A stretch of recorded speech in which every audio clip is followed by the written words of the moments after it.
မင်္ဂလာပါပရိသတ်တို့ရေမိုက်ကယ်ကယ်ရစ်ရဲ့ Manchester United Manager အဖြစ်ပထမဆုံးပြိုင်ပွဲက Manchester Derby ဖြစ်နေပါတယ်။ဒီ Derby ဟာ fan တွေအတွက်အမြဲတမ်းအကြီးဆုံးစိတ်လှုပ်ရှားခြင်းကဖြစ်ပြီးဒီတစ်ခါတော့ Carrick ရဲ့အစောပိုင်းအောင်မြင်မှုကိုစမ်းသပ်မဲ့အချိန်မှာ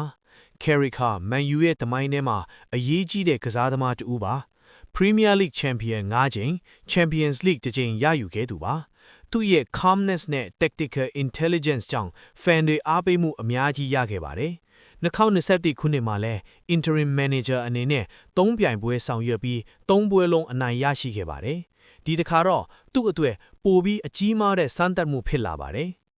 ။ Manchester Derby ဆိုတာ Premier League ရဲ့အကြီးဆုံး rivalry ဖြစ်ပြီး City နဲ့ United တို့ရဲ့တိုက်ပွဲတွေဟာအမြဲတမ်းစိတ်လှုပ်ရှားစေတတ်ပါတယ်။နောက်ဆုံး Derby တွေထဲမှာ City အနိုင်ရတာများပေမဲ့ United fan တွေအမြဲတမ်းမျှော်လင့်နေကြပါတယ်။ Carrick ရဲ့ tactics ဟာ Pep Guardiola ရဲ့ attacking football နဲ့ဘယ်လိုတိုက်ရိုက်ရှင်ပြိုင်မလဲဆိုတာစိတ်ဝင်စားစရာ။ဒီ Derby မှာအောင်နိုင်မယ်ဆိုရင် Carrick ရဲ့ interim reign ကို fan တွေအားပေးမှုအလွန်မြင့်မားထွားနိုင်ပါတယ်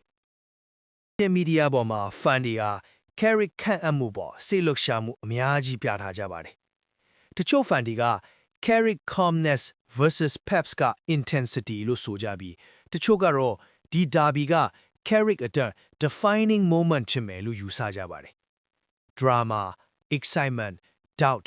အားလုံးပေါင်းစပ်နေတဲ့အချိန်မှာ fan reaction video တွေအများကြီးထွက်နေပါတယ်။ Derby hype appeal, transfer rumors တွေလည်းစိတ်ဝင်စားစရာ။ On-stain တင်ပြထားတဲ့အတိုင်း United target တူ medical season နေပြီး9နှစ်စာချုပ်အတည်ပြုပြီးသားဖြစ်ပါတယ်။